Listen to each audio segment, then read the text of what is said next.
एक महाभागवत अनन्य भक्त श्री चंद्रहास जी महाराज, उनके पावन चरित्र का अपने लोग श्रवण करते हैं। इससे भक्ति बहुत घनीभूत होती है। केरल देश में एक परम मेधावी सुधार्मिक नाम के राजा राज्य करते थे। धर्म पूर्वक चलना, प्रजा का पालन करना और भगवान नाम जप करना, शास्त्र विधि से बिल्कुल कभी प्रतिकूल एक भी आचरण जीवन में नहीं किया। तो उनके यहां महाभागवत चंद्रहास जी का प्रादुर्भाव होता है। भगवान के भक्तों का जिस कुल में प्रादुर्भाव होता है, वो कुल, वो ग्राम, वो नगर, वो देश परम पूजनीय हो जाता है। ये महाभाग्यशाली मूल नक्षत्र में प्रकट हुए।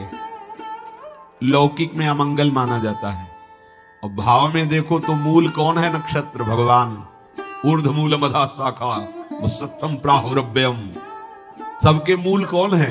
श्री भगवान। किस नक्षत्र में पैदा हुए? मूल में, भगवत स्वरूप। और लोक में माना जाता है कि मूलन में पैदा हुआ है लड़का, अमंगल है, कुछ नष्ट ही होगा, संसार बड़ा विचित्र है। जैसे बालक रोता है ऐसे उनकी आवाज निकल, कृष्ण कृष्ण। बड़ा आनंद हुआ सुधार्मिक राजा को कि हमारे कोई महाभागवत पधारा है, क्योंकि ये भजन करके पूर्व जन्म में ऐसी भागवती की स्थिति प्राप्त की कि अबोध अवस्था में ही श्री मुख से कृष्ण नाम निकल रहा है। आनंद उत्सव मनाया जा रहा है।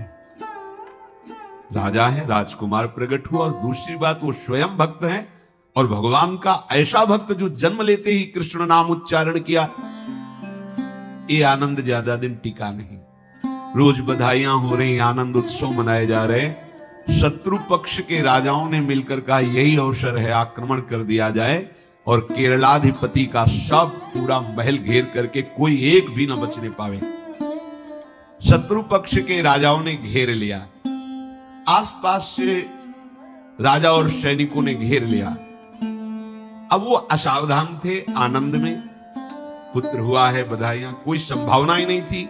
गुप्त रूप से शत्रु पक्ष के राजाओं ने आक्रमण करके घेर लिया। अब राजाओं की कई सेनाएं और इनकी असावधानी पूर्वक आनंदमयी वृत्ति में कोई पहले से पता हो तो तैयारी करते, तत्काल आक्रमण को रोकने का प्रयास किया पर असफल रहे। इनके सैनिक भी मारे गए, राजा भी मारे गए, राजमहल को घेर लिया गया, कोई भी एक भी बच के न जाने पावे। तो राजमाता जिनसे चंद्रहास जी का प्रादुर्भाव हुआ था, उन्होंने धाय मां को कहा कि मेरे पुत्र को बचाने में तुम समर्थ हो, मेरे तो प्राण नहीं बचेंगे, अगर ये लोग नहीं मारते तो मैं अपने पति के शव के साथ सती हो जाऊंगी। पहले ऐसी धार्मिक निष्ठा माताओं बहनों में होती थी कि धाय मां ने विचार किया कैसे बचा सकती हूं, आसपास तो सब सैनिक घेरे हुए हैं।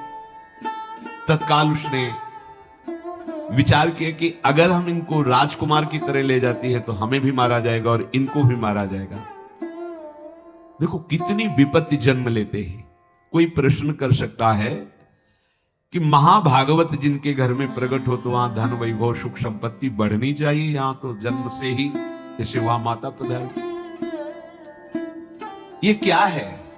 तो श्री भगवान स्वयं कह रहे हैं, यस्य तुष्टो रहम पार्थ वित्तम तस्य हराम्यहम करोमि बंधु विच्छेदम सच कष्टेन जीवति।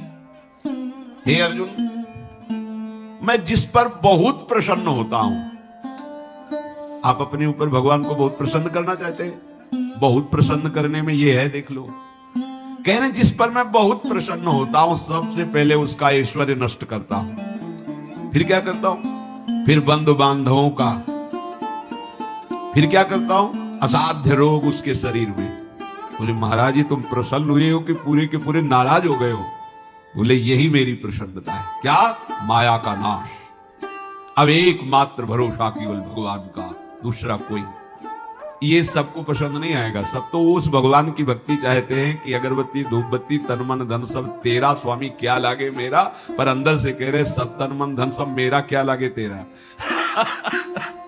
ऐसे तो चलेगी भक्ति। लेकिन कई बार सत्संग में पीछे धाम में कहा था कि भगवान को रिझाकर लोक मांगोगे तो चैन से रह लोगे, और अगर उनसे प्यार करने की बात मन में ठानी, बस मुझे केवल आपकी आंखों में आंखों को मिला करके जीवन व्यतीत करना है, मुझे और कुछ नहीं चाहिए, तो फिर लाडले आपको दुशरिहा का कोई आश्रय रहने नहीं देंगे। ध्यान रखना, जितने दुशरिहा होंगे तो ये बर्दाश्त हो तो कदम आगे बढ़ावे। बहुत प्रसन्न हो जाओ ठाकुर हम पे, तो कह रहे यस्य तुष्टो राम पार्थ वित्तम तस्य हराम्य हम करोमि बंधु विच्छेदम सच कष्टेन जीवती। जितनी श्वासें रहेंगी भयंकर कष्ट में उसको व्यतीत करने के लिए दूंगा। ये दंड नहीं है, ये पुरस्कार है। अनंत जन्मों का हिसाब बराबर करके कहीं इसकी वृत्ति मेरे से हट न जाए, ऐसे घेरे में डाल के अखंड चिंतन करवा के सजेति जयति जग उच्चरे। जाको करत श्याम सहाई प्रथम बरनो कृपा क्रम हो विषय मूल गवाई। कुल कुटुंब बल वित्त हीनो दीन के दुखदाई। आपने को करजु लीनो आप ही अपनाई। कह रहे अब मैं वर्णन करता हूं श्याम सुंदर जिस पर कृपा करते हैं उस पर कैसा बर्ताव करते हैं। बोले सबसे पहले उसके विषय भोगों का नाश कर देते हैं, फिर दूसरी कृपा कोई परिवार का कोई मित्र कोई रिश्ते नातेदार उसकी तरफ देखेगा भी नहीं। फिर ऐसा दुख प्रदान करते हैं कि केवल एक भरोसा रह जाता है, एक भरोसा एक बल एक आस विश्वास, बस नाथ आपके सिवा हमारा कोई नहीं। बस वहीं से जो चमत्कार प्रकट होता है, त्रिभुवन में कोई उसकी समानता नहीं कर सकता जिस पर ठाकुर की कृपा है। पर इस कृपा को हजम करने के लिए इसीलिए संत संग किया जाता है कि पहले से वो तैयार कर देते हैं। जैसे आर्मी की ट्रेनिंग होती है ना, ट्रेनिंग के बाद भी बॉर्डर में लगाया जाता है, ऐसे ही संतजन ये ट्रेनिंग देते हैं। अब जो टिके तो टिके, नहीं तो घर बैठे जाके। अगर टिक गया तो गुरु मेहरबान, तो चेला पहलवान, भगवान भी परास्त नहीं कर सकते। उसमें ऐसी सामर्थ्य आ जाती है कि हर प्रभु के द्वारा दिए गए विधान को हंस करके स्वीकार कर लेता है। और ऐसा नहीं कि उसको कष्ट होता है, ये लोक भाषा में भगवान कह रहे हैं सच कष्टेन जीविता। नहीं तो जिस चिदानंद में वो सुख भोगता है वो ब्रह्मा को भी नहीं प्राप्त है, जो भक्त को प्राप्त होता है। भक्त का वैभव दिव्य होता है, चिदानंदमय होता है। ये तो पापियों के पास भी वैभव है, रुपया पैसा कुटुंब परिवार। भगवान के दास के पास जो वैभव होता है वो अचिंत्य है, तुम चिंतन भी नहीं कर सकते, ऐसा वैभव होता है। धाय माने सेविका का रूप तत्काल लिया, जिससे पोछा झाड़ू लगाने वाले, और कुछ दोने पत्तल डाले, उनके नीचे चंद्रहास जी को डाला, ऊपर से करके इसे माथे पे रख के निकले। सैनिकों ने पूछा इसमें क्या है, तुम उनका राजघराने के दोने पत्ते जूठे दिखा। ऐसे नीचे किया तो देखा सब ऊपर जूठन पड़े। हाँ चल निकल जल्दी, भाग यहां से निकल। बस वो भागी, बचा ले गई। वो कुंतलपुर पहुंची और वहां के जो मंत्री दृष्ट बुद्धि थे उनसे प्रार्थना की कि मैं सेवा कला में बड़ी प्रवीण हूं और ये मेरा पुत्र है, अगर आपकी कृपा हो जाए तो कुछ समय के लिए हम आपकी सेवा में, महल सेवा में रहेंगी और हमारे पुत्र का पालन पोषण हो जाएगा। उनकी परीक्षा ली गई तो राजघराने की सेविका थी, परम प्रवीण थी, पर उन्होंने परिचय नहीं बताया। विधि विधान से राज्य की सेवा में प्रवीण दासी पाकर उसको अच्छा लगा, ठीक है आप रह सकती हैं। अभी चंद्रहास जी 3 वर्ष के ही थे कि धायमा पधार गई और ये हर समय कृष्ण कृष्ण कृष्ण कृष्ण कृष्ण नाम इनके चलता रहता था। अब जो उनका दुलार करने वाली थी धायमा, वो भी पधार गई तो कौन उनकी तरफ देखे। पर बहुत ही गौर वर्णन, बड़े ही सुंदर। अब वो गलियों में भटकने, निकाल दिया महल से जब धायमा मर गई, क्योंकि धायमा की सेवा कारण उनको रखा गया था। 3 वर्ष के बालक गलियों में, तो कोई भी मां देखती उनको तो कोई उनको वस्त्र पहना देती, कोई भोजन करा देती। ऐसे ही भगवान के भक्तों की बड़ी विचित्र लीला होती है। यहां चंद्रहास जी को जो भी माता बहन देखती कुंतलपुर के गलियों में, तो कोई वस्त्र, कोई स्नान करवा देती, कोई काजल लगाती, कोई भोजन पवा देती। परमहंसों जैसा जीवन कट रहा है। कृष्ण कृष्ण कृष्ण कृष्ण। 14 भुवनों में जिनकी अव्याहत गति है, जो सबको देखते रहते हैं, श्री देवर्षि नारद जी। ये कृष्ण कृष्ण बोलता है बालक, और इसका हरि के सिवा कोई नहीं। एक दिन एकांत में बैठे हुए थे बालक चंद्रहास जी, नारद जी पधारे हैं, भाई जी से मिले हैं। स्वप्न में कितने महापुरुष मिलते हैं जो भजन ठीक से करते हैं, ये बड़े बड़े महापुरुष आकर के उपदेश करते हैं। ये त्रिकाल सत्य हैं, कोई ऐसा नहीं है कि ये कहानी हैं, अभी हैं। जहां आप भगवत चिंतन करेंगे तो आपको परिचय बड़े बड़े महापुरुषों का मिलने लगेगा। नारद जी आए तो देखा आंख बंद किए हुए चंद्रहास जी कृष्ण कृष्ण कृष्ण कृष्ण कृष्ण ऐसा उच्चारण कर रहे हैं। त्रिकालज्ञ सर्वज्ञ नारद जी ने देखा कि ओहो, इतना छोटा बालक और कृष्ण कृष्ण बोल रहा है। नारद जी ने स्पर्श किया दुलार करते हुए, सुनो आंख खोलो। आंख खोल के देखा श्री देवर्षि नारद जी। नारद जी ने कहा देखो हम तुमको एक अमोघ वस्तु देते हैं, और एक छोटी सी शालिग्राम की इतनी बड़ी शिव शालिग्राम का जो वो दिया। बोले धो के पी लेना और दिखा के पा लेना, यही तुम्हारी सेवा पद्धति है। अर्थात स्नान करा दिया और जो तुम्हें मिले इनको अर्पित। तो उन्होंने विचार किया कि धोने के लिए, स्नान कराने के लिए पात्र चाहिए, भोग लगाने के लिए पात्र चाहिए। तो जैसे कोई पान की बीड़ी नहीं, तो ऐसे कपोल में शालिग्राम को रखे रहते, पात्री नहीं, कोई सिंहासन ही नहीं, यही धुल गए। चरणामृत अंदर जा रहा, जब पाएंगे तो यही पा लेंगे, साइड में ऐसे करके फिर निकाल के यहां कपोल में रखते छोटे से शालिग्राम चंद्रहास जी। और उपदेश किया भगवान के मंत्र का। जब कोई भगवत प्राप्ति के लिए चलता है तो भगवान ही गुरु रूप से प्राप्त होते हैं, वहां तक तुम्हें पहुंचा देते हैं या उन महापुरुष को आपसे मिला देते हैं। जब कोई भगवत प्राप्ति के लिए जहां चलता है तो ये भगवान अपनी तरफ से कृपा करते हैं। ये दृष्ट बुद्धि के जो महल में धायमान ने इनका आश्रय स्वीकार करवाया था, उसके एक पुत्र थे मदन जी, वो बड़े भागवत थे। और एक पुत्री थी जिसका नाम था विषया, वो बड़ी सुंदर थी, अभी छोटी अवस्था की थी। मदन जी का स्वभाव था भक्तों को भोजन पवाना। जो भगवत भाव के जन होते हैं उनके हृदय में ऐसा उत्साह होता रहता है कि जो वैष्णव हैं, संत जन हैं, इनको भोजन पवाने का मतलब श्री भगवान को भोजन पवाना।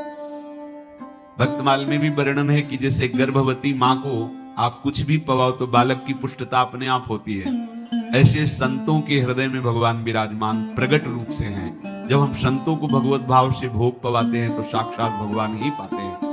वो मदन थे भगवत भाव के, तो उन्होंने बुलाया बड़े बड़े भक्तों को और ब्राह्मणों को। जब ब्राह्मण और भक्त पा रहे थे तो खेलते खेलते चंद्रहास जी भी वहीं चले गए और उन्होंने भी वहां प्रसाद पाया।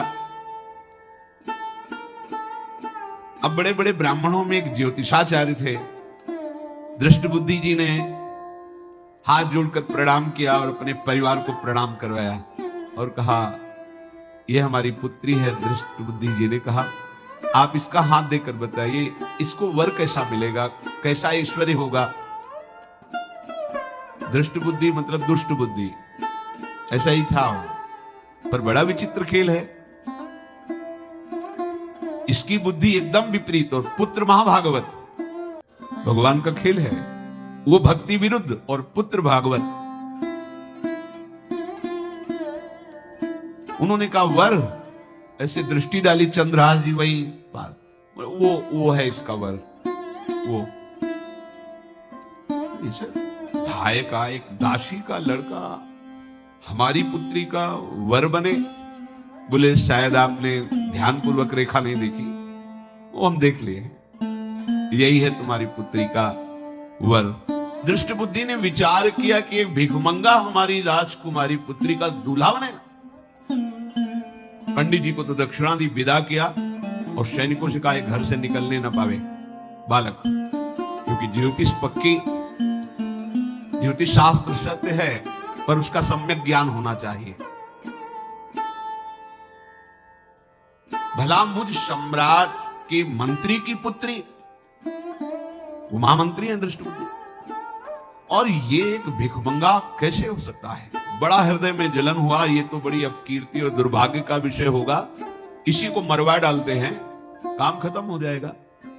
निश्चय किया और जल्लादों को बुलाया, और कहा ये बालक जो पंगत में भोग पा रहा है, इसको ले जाओ और जंगल में मार के, और इसका कोई अंग हमें काट के दिखाओ कि हम मार, मतलब पक्का मार देना है। क्योंकि वो इतने सुंदर थे, इतने सुशील थे, इतने प्यारे लगते थे कि कोई भी मारने के लिए तैयार। इसीलिए उसने शर्त रखी, इनका अंग काट करके हमको प्रमाण में दिखाया जाए कि मार दिए गए हैं। चांडालों ने हाथ पकड़ा चंद्रहास जी को, लेकिन चंद्रहास जी का स्पर्श करते हुए उनको ऐसा दुलार होने लगा हृदय में, जैसे मां को अपने बच्चे से दुलार होता है। स्पर्श करते, दरस परस अघनाश, भक्त का स्पर्श ही पापों का नाश कर देता है। वो दो जल्लाद आपस में कहने लगे, भाई जीवन हो गया लोगों को मारते हुए, कभी कोई पुण्य का काम नहीं। ये देखो भक्त संग का प्रभाव। इस सुकुमार विशाल नेत्र, कैसा सुंदर बालक जो हमारे चित्त को चुरा रहा है, इस दुष्ट बुद्धि मंत्री ने आदेश किया मारने का। भला इससे क्या बिगाड़ा इनका, क्यों मारना चाहता है? देखो वैसे तो मां पापी है ही है, क्योंकि जल्लाद घर में जन्मे हैं, पूर्व जन्म के पापों के अनुसार इस जन्म में न जाने कितनों को हमने काटा है। पर पता नहीं क्या हो रहा है, मेरे हृदय में ऐसी हिम्मत नहीं आ रही कि इस बालक को मैं मार सकूं। दूसरे ने कहा फिर अगर उसको तुम नहीं मारोगे तो तुम मारे जाओगे, कुछ तो करना पड़ेगा। नहीं नहीं, इस छोटे से बालक से क्या किसी को नुकसान। एकांत जंगल में ले गए और कहा तुम जानते हो हम तुम्हें किस लिए लाए हैं? चंद्रहास जी बालक थे, 5 वर्ष की आयु अब हो गई थी। तो उनका मुझे पता नहीं कि आप क्यों लाए हैं। बोले हम जल्लाद हैं, तुम्हें मारने का हुक्म दृष्ट बुद्धि ने दिया है, मारना तो पड़ेगा ही तुम्हें। हमारी इच्छा नहीं कि मारे, पर हम तुम्हें अंतिम बात पूछते हैं, तुम्हें कुछ भी पसंद हो, कुछ भी, तो तुम कहो हम तुम्हारे लिए ला के देंगे, जो तुम्हें चाहिए बोलो, पर हमें वध करना पड़ेगा तुम्हारा। तो उनका मुझे कुछ और नहीं चाहिए, बस थोड़ा सा समय चाहिए। यदि आप मारना ही चाहते हो तो थोड़ा हमारी पूजा है हम कर ले, इसके बाद मार लीजिए। आपको तो बल है, अस्त्र हैं, मैं तो बालक हूं। उनका हाँ हम तुम्हें समय देते, तुम किसी को पुकार भी सकते हो, जो तुम करना चाहो कर सकते हो। चंद्रहास जी का मुझे मृत्यु का भय नहीं, बस कुछ समय दे दो। पूरा महाभारत हो गया था, टिटिहरी के अंडे नहीं फूटे थे। वहीं टिटिहरी का, तो टिटिहरी एक पक्षी होती है, टे टे करके उड़ती है, तो उसके अंडों के ऊपर एक हाथी का घंटा हो गया, गिर गया ऐसे। सब पूरा महाभारत में सब नष्ट भ्रष्ट, वो अंडे वैसे सुरक्षित। जो प्रभु भारत युद्ध में राखे भरही अंड, सोई मुंह को राखे जो राखत ब्रह्मांड।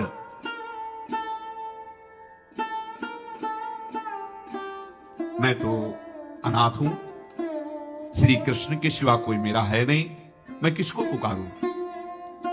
मेरा आश्रय तो एकमात्र वही प्रभु हैं। और निकाला शालिग्राम, यही सिंहासन है शालिग्राम का।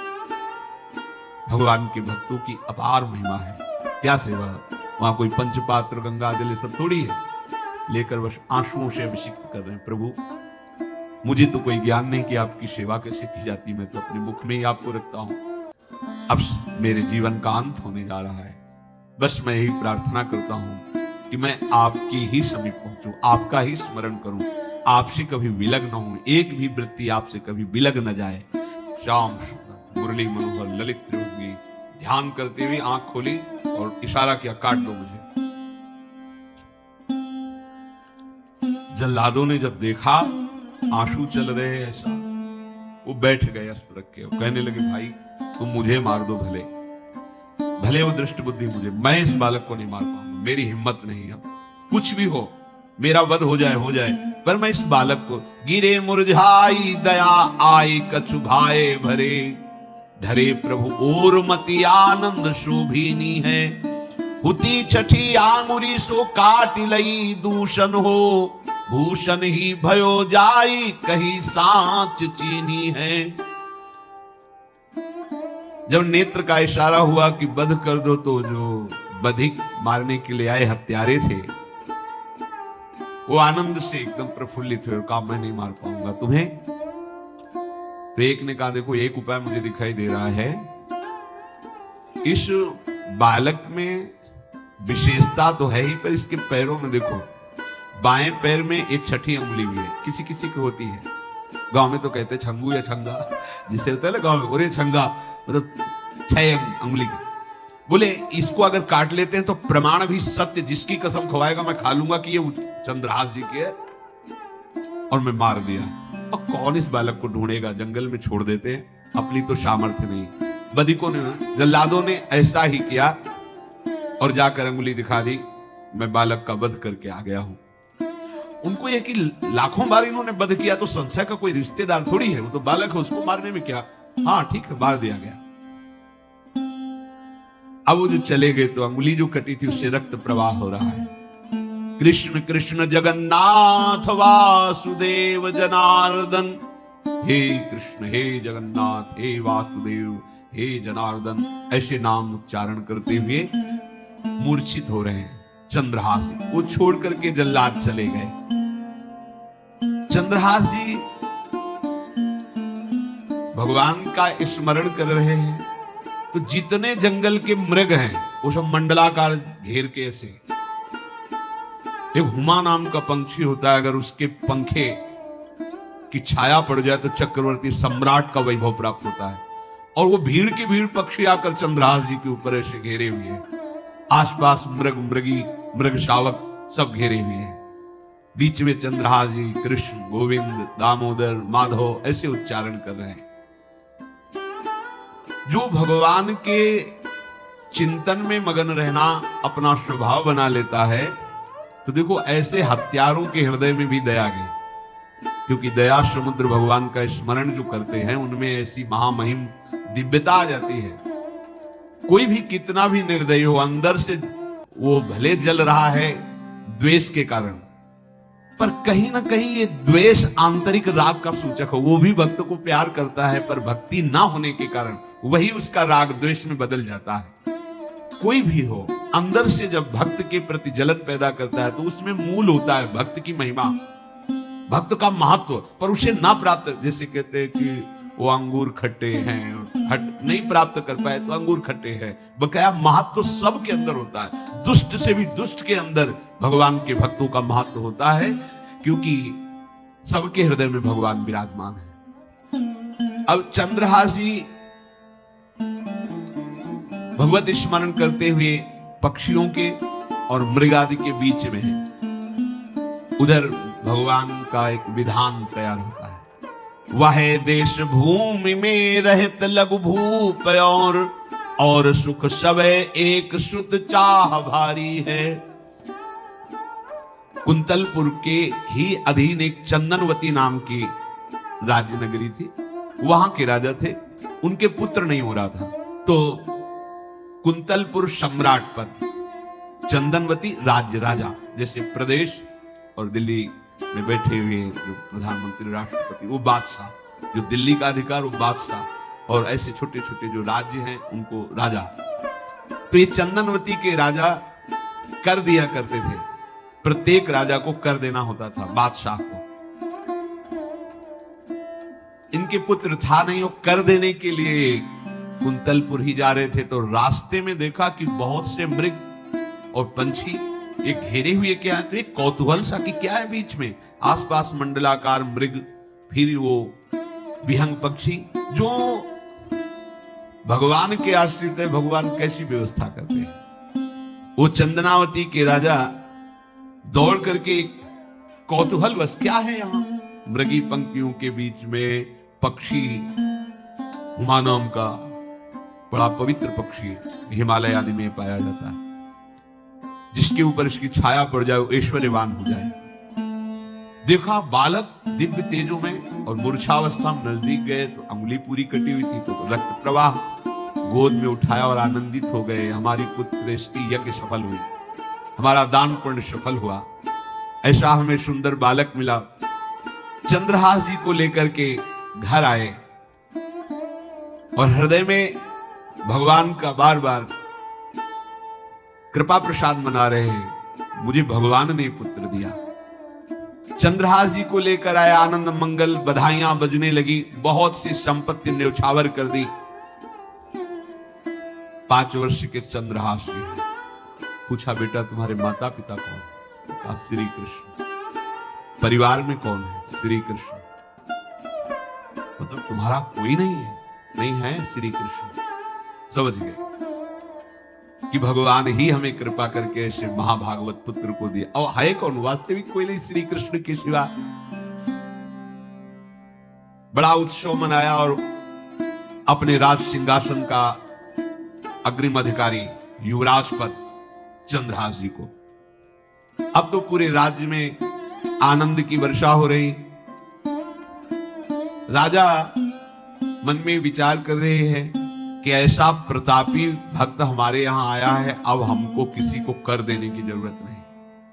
तो जो हर महीने वर्ष में जो बंधा हुआ कर था उन्होंने नहीं दिया।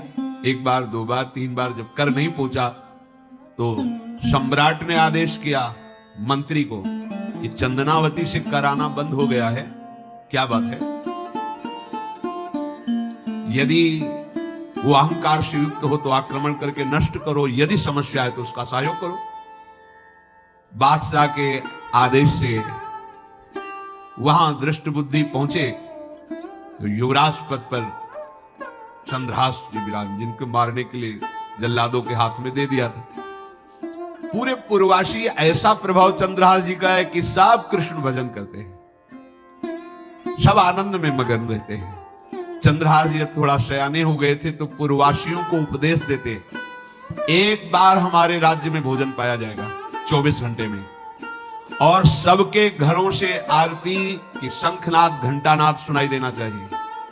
सबके यहां शाम के रोज नाम कीर्तन और भगवत कथा होनी चाहिए, क्योंकि आयुष्यम चपलम तादृक जल बुद्बुद सन्निभम चिंतयध्वम जनामूढ़ा माधवम वर्षम सुस्थिरम। भाइयों, ये आयु बड़ी चंचल है, कब शरीर छूट जाए पता नहीं, पानी का बुलबुला कब फूट जाए कोई पता नहीं। इसलिए माधव श्री कृष्ण का नाम कीर्तन, उनकी आरती पूजा, उनका ध्यान और एक टाइम भोजन पूरे नगर में। अब सोचो कितना भक्ति का प्रभाव होता है। पूरा नगर में, हर घर में आरती पूजा कीर्तन। चक्रवर्ती सम्राट के लक्षण स्वाभाविक चंद्रहास जी में प्रकट होते थे। अब दृष्ट बुद्धि जब वहां गया, देखा युवराज पद पर, पहचाना कि वही बालक है, ये तो चंद्रहास है, क्योंकि काफी समय तो महल में ही रहे थे दाई मां के साथ और अच्छे से पहचान थी। और उन्होंने विचार किया कि ये तो बहुत अनिष्ट हो गया, हमने तो मारना निश्चित किया था और जल्लादों ने इसको छोड़ दिया और अब तो ये राजा का राजकुमार बन गया।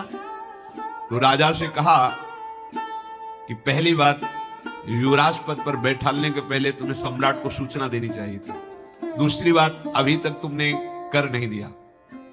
जानते हो कि अगर सम्राट का भाव बदल गया तो एक क्षण में तुम्हारे राज्य को नष्ट कर दिया जाएगा। तो राजा ने हाथ जोड़कर चंदनावती के राजा ने कहा, महाराज आप ही अब हमारी रक्षा कर सकते हो। तो उसकी दृष्टि चंद्रहास पर थी, इसको मरवाना, क्योंकि पंडित ने बताया था यही पति बनेगा। अरे तो अब तो आनंदित होना चाहिए कि अब तो राजा बनेगा, अब तो बढ़िया है। लेकिन चंद्रहास जी को यदि आप सम्राट के पास भेज देते हैं और सम्राट निश्चित प्रसन्न हो जाएंगे चंद्रहास को देख के, तो वो तुम्हारे इस अपराध को क्षमा कर देंगे। युवराज पद दे दिया और भेंट नहीं दी, कर नहीं दिया महीनों से, तो ऐसा करो चंद्रहास जी को भेज दो। राजा ने स्वीकार कर लिया। और पहले लोग बिल्कुल धर्म से चलते थे, कहीं भी अधर्म का लेश नहीं। एक चिट्ठी लिखी दृष्ट बुद्धि ने और चंद्रहास जी से कहा खोल के पढ़ना नहीं, मेरे पुत्र मदन को देना जाके, और मदन तुम्हें फिर आगे का कार्य सम्राट से मिलाना, माफी करवा देना, ये सब करवा देगा। पर ये चिट्ठी तुम रास्ते में खोल के नहीं देखना। वो वैसे भी किसी का पत्र खोल के देखने का धर्म नहीं कहता। अगर कोई पत्र दे तो नहीं कि इसमें क्या लिखा है, नहीं, या तो हिम्मत नहीं है, इतनी धैर्य नहीं है तो मत लो। अगर धैर्य है तो हाथ में लेकर जहां तक पहुंचाना वहां तक पहुंचा दो, नहीं तो वो कार्य ही मत लो। ये अधर्म है कि आप बीच में उसको खोलकर पढ़े। पहले लोग बहुत धर्मात्मा होते थे, एक एक बात धर्मयुक्त होती थी। चंद्रहास जी को चिट्ठी दी, चंद्रहास जी ने पत्र को अपनी पाग में खोस लिया और कुंतलपुर के लिए चले। अब इनका किशोर अवस्था में प्रवेश हो चुका था। एक सुंदर कुंतलपुर के बाहरी रमणीय बगीचा था। वृक्ष बहुत सुंदर सुंदर, पुष्प वाटिका भी बड़ा मनोरम लगा। घोड़ा बांध दिया वृक्ष में और पहले सरोवर का बड़ा निर्मल जल होता, जल पिया, हाथ मुंह धोया, थोड़ी देर भगवान का ध्यान करते रहे वृक्ष के नीचे और फिर लेट गए तो नींद आ गई। भगवान बड़े कृपालु हैं। जो भगवद आश्रित होता है त्रिभुवन में कोई उसका अमंगल नहीं कर सकता। अपनी सहेलियों के साथ दृष्ट बुद्धि की वही राजकुमारी जिसके साथ इनका ज्योतिषाचार्य ने कहा था यही पति होगा, वो अपनी बहुत सी समान वयस्क अवस्था की जो किशोरियां थी उनके साथ वो, और ये राजवाटिका थी, इसमें घूमने के लिए आई। तो घोड़ा देखा तो उसने कहा यहां किसी का घोड़ा कैसे आ सकता है? हमें लगता है कोई यात्री इसमें प्रवेश कर गया, उसको पता नहीं होगा कि राजवाटिका है। वो अपने सहेलियों के साथ घूमते हुए उसी वृक्ष के नीचे पहुंची। जा चंद्रहास नौ किशोर अवस्था, और जो भगवान का भजन करते हैं उनमें एक विशेष आकर्षण होता है जो साधारण आदमियों में नहीं होता। वो कैसा भी रूप हो से मतलब आकर्षण होता है, ऐसा लगता है इनके समीप बैठे रहे, इनको देखते रहे, इनकी बातें सुनते रहे, उनमें भगवत आकर्षण होता है। आंख बंदी हुई शोर देखते ही पूर्व विधान के अनुसार उसका चित्त लुट गया। इतना सुंदर नौ किशोर अवस्था। आसपास देखा तो सखियां खेलने में लगी थी। पाग में एक चिट्ठी सी दिखाई दी तो झुक करके चुपचाप ऐसे नौ किशोर अवस्था में चंचलता भी होती है। चिट्ठी खोल करके देखा तो वैसे ही रूप माधुरी में आसक्त हो गई थी। पूर्व संस्कार से आकर्षण भी हुआ। इसने संस्कृत में लिखा था विस्मस्मयी प्रदातव्यम त्वया मदन शत्रुवे कार्या कार्यम न द्रष्टव्यम कर्तव्यम खलु में प्रियम। मदन पुत्र, उनके नाम था मदन। अय मदन, बिना कुछ विचार किए इसको विष दे देना जाते ही। क्या उचित है क्या अनुचित ये तुम्हें नहीं सोचना, मेरा प्रिय करना, मेरे आदेश का पालन, जाते ही से विष दे देना। उसने देखा पिताजी की बुद्धि खराब हो गई। ऐसे सुंदर नव किशोर को विष देने की बात लिख दी। और उसे बड़ा दुख हुआ कि पहली ही दृष्टि में, अभी तो इन्होंने आंख खोल के हमें देखा ही नहीं, और इनको इस सोई हुई मुद्रा में देख करके मेरे प्राण समर्पित हो गए, मेरा चित्त समर्पित हो गया। चलो, जब मेरी सखियों के नाम पुकारे जाते हेमलता शशिकला आदि, तो मुझे चुभता था कि मेरा नाम पिताजी ने विषया क्यों रखा है। आज सार्थक हो गया, मेरा नाम सार्थक हो गया। काजल लगाई हुई थी, एक सीख से ऐसे काजल लिया, और एक संस्कृत में आ बनता है ऐसा, ऐसे, बस ऐसे कर दो तो विषया हो गया। अब उसका अर्थ बदल गया। हे मदन, उचित अनुचित का विचार छोड़कर जाते ही इसे विषया प्रदान कर दो, ये मेरा प्रिय कार्य होगा। विषय पुत्री भगवान है, जैसी हो बहुतव्यता तैसी बने सहाय, आप ना आवे आप परताई तहां ले जाए। तो ओ वही खोश दिया, और ये सुख हुआ कि तो जाएंगे भाई के पास ही ना, तो घर में ही तो जाएंगे, वहां इनकी इस प्रसन्न मुद्रा में बातचीत करते हुए मैं इनको देखूंगी। ये भगवान का विधान होता है। चंद्रहास जी उठे और पूछते हुए मंत्री के घर पहुंचे, और मदन ने जे ही कि चंदनावती से पिताजी ने इनको भेजा है, ये वहां के राजकुमार हैं, हृदय से लगाया। चंद्रहास जी ने कहा आपके पिता ने पत्र दिया है। उन्होंने पत्र पढ़ा, विषमस्मयी विषयास्मयी, विषय तुरंत बिना विचार किए ब्याह कर दो, दे दो, क्योंकि लिखा है प्रदातव्यम त्वया मदन, अभी इसी क्षण जहां ये पत्र मिले जो आ गया, शुभम सिंह बुलाओ पंडित को। पंडित ने कहा भगवान की कृपा से अगला मुहूर्त है, बिल्कुल ये ब्याह का पक्का मुहूर्त है। अब तो राजघराने तत्काल व्यवस्था हुई, और वो तो पहले ही मोहित हो चुकी थी देख के विषया जी। तत्काल दुल्हन रूप उनको सजाया गया, इनको दूल्हा रूप सजाया गया, पंडित शुरू कर दिए गणानंद तो गणपति को ब्याह हो गया।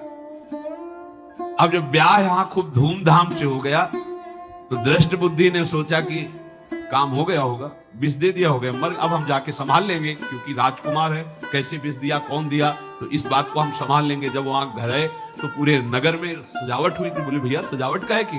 बोले महाराज आपके ही आदेश से तो है, आपने दूल्हा भेजा था। ब्याह किसने कब कहा ऐसा? बोले तो मदन के पास चिट्ठी रखी है। अब वो घर गए, मदन को बोला, तुम्हारी बुद्धि मारी गई क्या? हमने पत्र में लिखा था। लिखा था हमने, विष इसमें विषया कैसे लिख गया? काजल से ऐसे, और पहले स्याही काजल की ही होती थी, तो ऐसे भगवान सब कुछ बना देते हैं। उनका पिताश्री एक भी अक्षर आपकी आज्ञा को उल्लंघन, आपने लिखा था बिना विचार किए उचित अनुचित का हमारी आज्ञा का पालन किया जाए। विषया प्रदातव्यम मदन, मेरा नाम लेके आपने संबोधन करके ये देखो ये लिखा हुआ है, इसमें हमारी त्रुटि क्या है? देखा तो चंद्रहास जी दूल्हा और सुंदर, अब उसका हृदय आग लगा। अब तो मान जाना चाहिए बिटिया का वरण हो गया भाई, ब्याह हो गया, अब तो गुस्सा छोड़ देनी चाहिए। पर दुष्ट बुद्धि, नाम ही रखा था दृष्ट बुद्धि, उसने कहा चाहे बिटिया विधवा रहे पर तुम्हें जिंदा नहीं रखेंगे। ये दुष्ट बुद्धि होती है। देखो कैसे कैसे ऐसे ही होते हैं, कुछ लोग ऐसे ही होते हैं, हमारी इज्जत, फिर जेल काटता है पूरा परिवार, मार डालेंगे तुम्हें जिंदा नहीं रखेंगे, ऐसे दुष्ट बुद्धि का स्वभाव होता है। अब भाव जब बिगड़ जाता है तो फिर पकड़ में नहीं आती बात, यही समझ जाना चाहिए था। चरणों में प्रणाम करके कि अब तो तुम हमारे बेटे के समान हो, ये भी राज्य तुम्हारा, वो भी आनंद लो, और बड़ा सुख का कार्य है। लेकिन जब नकारात्मक सोच आ जाती है तो बुद्धि कंट्रोल में नहीं रहती, वो फिर उद्दंडता करने, उसका निश्चय गलत होता है। नजदीक गया और कहा कि बहुत कृपा हुई, आप हमारे दामाद बने, पर हमारे यहाँ की एक रीति है, हमारे नगर के बाहर जो देवी है उसमें लड़की का वर अकेले पूजा करने जाता है। आपको हमारी कुल की रीति का निर्वाह करना होगा, आपको जाना ही होगा। कोई समस्या नहीं, हमारे लिए तो हर देवी देवता भगवत स्वरूप है, आपके लिए हम पूजने चले जाएंगे, पूजन की थाल तैयार करो। और उधर कई बलवान सैनिकों को भेजा, देवी पूजने जो आ रहा है तत्काल उसे काट देना, किसी भी तरह बचना नहीं चाहिए, नहीं तुम सब मारे जाओगे। जो आदेश देवी मंदिर में सैनिकों को लगा दिया, जो आवे तत्काल मार देना, क्योंकि अब भेज ही रहे ना, तो नाम नहीं लिया, कहा जो आवे तत्काल मार देना, मेरा आदेश अगर बचा तो मैं तुम्हें मार दूंगा। उन राज सैनिकों ने जो बधिक स्वभाव के थे पहले से वहां लग गए। बड़ा विचित्र भगवान का खेल।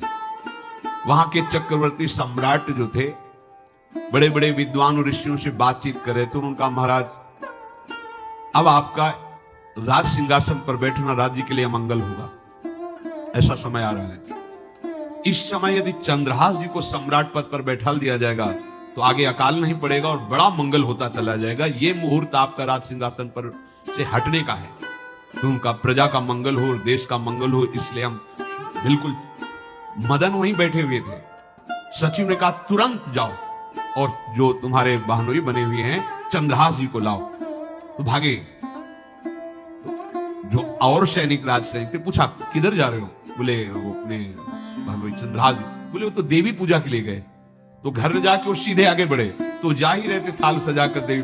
बोले सुनो इसी समय मुहूर्त है, आपको देवी पूजा हम कर लेंगे जाके, या हम थाल लेके वहां बैठे रहेंगे, पहले सम्राट पद का वो अभिषेक करो फिर देवी पूजा हो जाएगी। ये तो घर की बात है, और देवी पूजा मैं करके आ रहा हूं, वो देवी पूजा के लिए और वो सम्राट पद के लिए बीच से।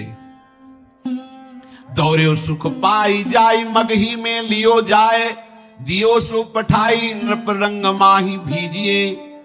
अब जब जो सम्राट थे तो बहुत आनंदित हो गए, क्योंकि भगवान का भक्त तेजस्वी और बलवान शूरवीर योद्धा जो सम्राट पद पर बैठेगा तो अकाल नहीं पड़ेगा, सुख की सब प्रजा को वृत्ति प्राप्त होगी।